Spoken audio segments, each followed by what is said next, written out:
চালিয়েছি। আমি আমার কি করেছি দেখো, পরে বানাবো সে কথা বলে দেবো, সেই সময় আমি লিখে রেখেছি।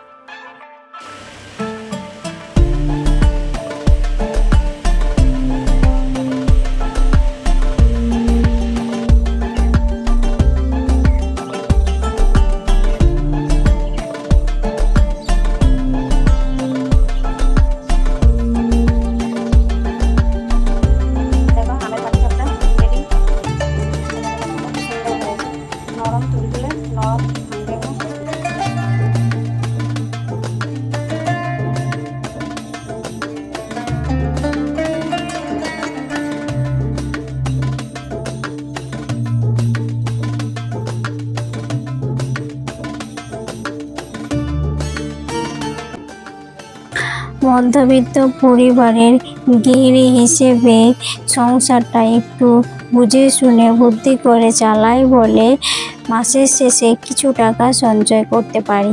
পাকা আমের পাটিসাপটা প্রথম আজ বানালাম। তো চলো বন্ধুরা, এই নিয়ে ভিডিওটা শুরু করছি। তো হ্যালো এভরিওয়ান, গুড মর্নিং আমার প্রিয় বন্ধুরা, তোমরা সবাই কেমন আছো? আশা করছি কাছে এবং দূরে যে যেখান থেকে আমার এই ভিডিওটা দেখছো সবাই খুব ভালো আছে, সুস্থ আছে। আমিও বেশ ভালো আছি। আমি সবিতা, তো নতুন দিনে নতুন আরেকটা ব্লগ ভিডিও নিয়ে চলে এসেছি। আশা করছি আজকের ভিডিওটা বেশ ভালো লাগবে। তো সকালবেলা দেখো ফুলগুলো আমি দেখিয়ে দিলাম। আমাদের গাছে না এখন বেশ গোলাপ ফুল হচ্ছে, একটা দুটো করেই, খুব ভালো লাগে দেখতে। মিষ্টি মিষ্টি গোলাপ ফুলের কালার দিয়ে ভিডিওটা স্টার্ট করলাম। তারপরে ঘরটা ঝাড় দিয়ে নিয়েছি আর উঠোনটা ঝাড় দিয়ে নিয়েছি। আর এখন জানো তো প্রত্যেকটা দিন না বিকেলবেলা বা সন্ধ্যেবেলায় না বেশ বৃষ্টি হচ্ছে আর বেশ ভালোই লাগছে। সারাদিন রোদ গরম থাকে আর সন্ধ্যেবেলায় বৃষ্টি হচ্ছে, তো খুবই ভালো লাগে। তো বৃষ্টি হলে আর বৃষ্টিতে দেখো আমি গামলাগুলোয় জল ভরে রেখেছি। আর কটা আম পড়েছিল, তো আমগুলো সে ঝড় বৃষ্টিতে কুড়িয়েছি, সেগুলো ঘরে রেখেছি, পরে দেখাবো। তারপরে যে উঠোনটা ঝাড় দিচ্ছি আর এই পাখিগুলো আমার পায়ের কাছে ঘুরে বেড়াচ্ছিল, জানো তো, যে পায়রা পাখি, যেহেতু প্রত্যেক দিন ওদের খাবার দেওয়া হয়, তো তাই এই যে আজকে যেহেতু দেরি হয়ে গেছে খাবার দিতে, তাই পেছনে পেছনে ঘুরে বেড়াচ্ছিল। তারপর আমি যে ঝাড় দিতে দিতে তারপর পাখিগুলোকে খাবার দিয়ে দিলাম। তার মধ্যে দেখো পায়রা পাখি, ঘুঘু পাখি, সব পাখি চলে এসেছে খাবার খেতে, তো ওই জন্য দিয়ে দিলাম খাবার। আর পাখিগুলো বেশ ভালোই লাগে, প্রত্যেকদিন সকালে আসে, তো খাবার দিতেও আমার ভালো লাগে। তো এই যে খাবারটা দিয়েছি আর এখন উঠোনটা সুন্দর করে ঝাড় দিয়ে পরিষ্কার করে নিয়েছি। আগের দিন ওই যে রাতে ঝড় বৃষ্টি হয়েছিল তার জন্যেই। আর আমার হচ্ছে সংসারের সমস্ত কাজ না খুব সকাল সকাল করে নেওয়াটাই ভালো লাগে। বাসি ঘর বাসি উঠোন আমি বেলা পর্যন্ত রাখতে পারি না। তো আমার কাজের মেয়ে আছে, ও আসবে দেরি করে, জানো তো 8টা বেজে যাবে। অতক্ষণ ধরে কি এই বাসি ঘর বা বাসি উঠোনটা পড়ে থাকবে? তো আমার এগুলো তো একটু কোনো ভালো লাগে না। তাই আমি যে ঘরটা উঠোনটা ঝাড় দিয়ে নিয়েছি আর জামা কাপড় সার্ফে ভিজিয়ে রেখেছি, সব কিছু বাইরে কলপার এনে রেখেছি। আর ঘরে কোনো এঁঠো বাসন এইসব কিছু নেই। তো ও আসলে তখন ও কাজ করবে, আর আমি এখন তাড়াতাড়ি করে সংসারের কাজগুলো করে নিয়েছি। কি বলতো, মেয়েকে না একটুখানি নিয়ে পড়তে বসাবো। তো যেহেতু ওগুলো ভোরবেলা উঠতে বলি, কিন্তু ভোরবেলা উঠতে পারে না, ঘুমিয়ে থাকে। তো তার জন্যই আমি ভাবলাম যে আমি ভোরবেলায় উঠে যাই যখন, তাহলে আগে সংসারের সমস্ত বাসি কাজগুলো সেরে নিই, তারপরে ওর কাছে বসে 1 ঘন্টা 1.5 ঘন্টা একটু পড়াটা দেখিয়ে দেবো। তো যখন স্কুল ছুটি আছে আর সেই জন্য টিফিন বা রান্নার অত ঝামেলা নেই। তো আস্তে আস্তে করে করে নেবো। মা মেয়ে থাকি তো অল্প রান্না করলে হয়ে যাবে, সেই জন্য মেয়েকে একটুখানি সময় দেওয়ার চেষ্টা করি যখনই ফাঁক পাই। তো এই যে এখন দেখো সার্ফে জামা কাপড় ভিজিয়ে আর এই যে ঠাকুরের বাসন ধুবো, সেগুলো জন্য জল টল ভরে রাখলাম, পরে সেগুলো ধুয়ে নেব। তো এখন মেয়ের কাছে যাই, এখন ও কী করছে সেটা ওকে দেখতে হবে। ওকে বারে বারে বলছি উঠে পড়ো, উঠে গিয়ে এখন ও ঘুমিয়েছিল, জানো তো। ওকে বললাম উঠে পড়ো, ব্রাশ করে নিয়ে খেয়ে পড়তে বসো। আর এদিকে দেখতে পাচ্ছ এই পাশেও কিন্তু গোলাপ ফুল হয়েছে। তো এইখানে কটা অপরাজিতা ফুল হয়েছিল, সেগুলো আমি এখন তুলে নিলাম। আর এখন ফুলটা তুলে নিই। আর ফুল গাছে না, এই টগর ফুলের গাছের ডালাগুলো সে নিচের দিকে নেমে গিয়েছিল। তারপরে আমি কি করেছি জানো তো, গাছের ডালাগুলো সব কেটে মানে দিয়েছি নিচের দিকে যে ডালাগুলো ছিল, সেই জন্য উপর দিকে এখন টগর ফুলের ওগুলো উপর দিকে হয়েছে, নিচে আর ডালা নেই। তো এই যে ফুল টুল তুলে নিই আর সংসারের সমস্ত এখন বাসি কাজ আমার মোটামুটি হয়ে গেল। তো তো এই যে বললাম না, একজন মধ্যবিত্ত পরিবারের গৃহিণী হিসেবে একটুখানি আমাদেরকে স্মার্ট গৃহিণী হিসাবে এখনকার যুগে একটুখানি তো আমাদের গৃহিণীকে তো স্মার্ট হতেই হবে, তাই না?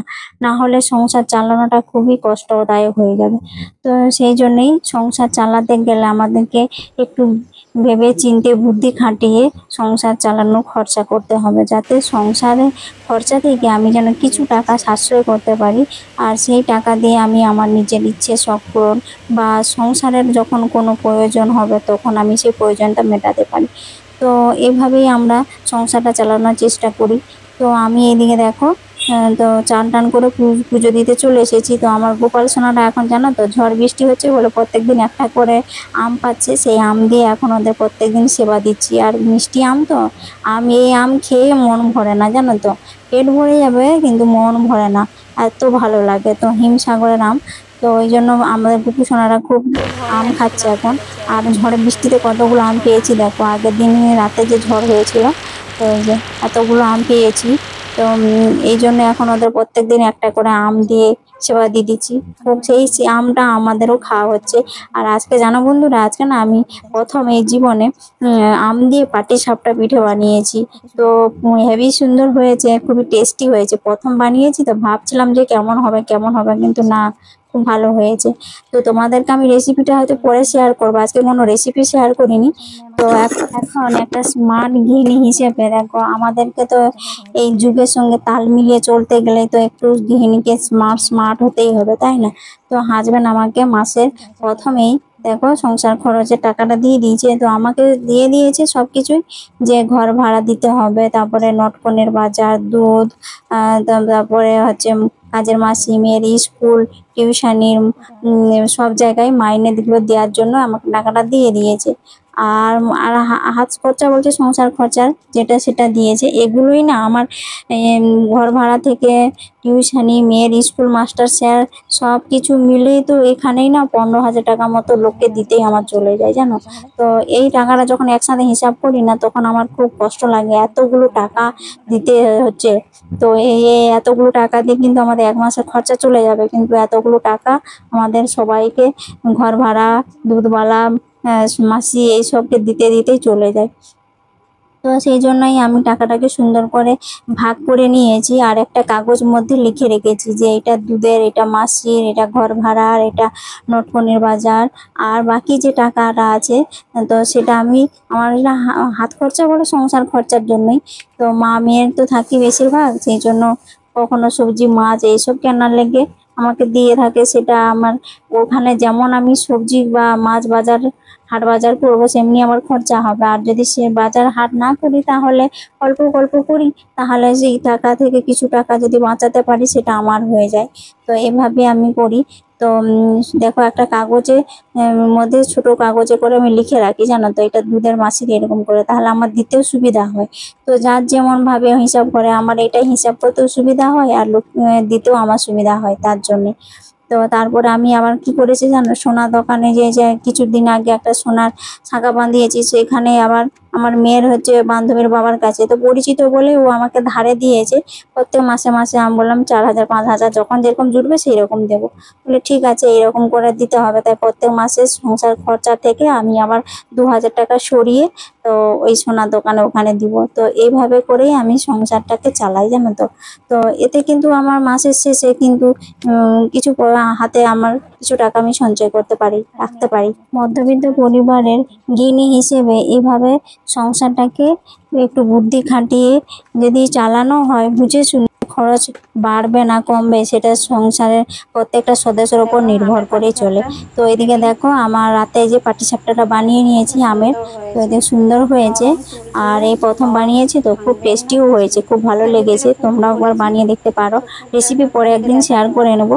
তো ভিডিওটা আমি এখানেই শেষ করছি। ভিডিওটা কেমন লাগলো তোমরা অবশ্যই কমেন্ট করে জানাবে। ততক্ষণের জন্য সবাইকে টাটা, বাই, গুড নাইট।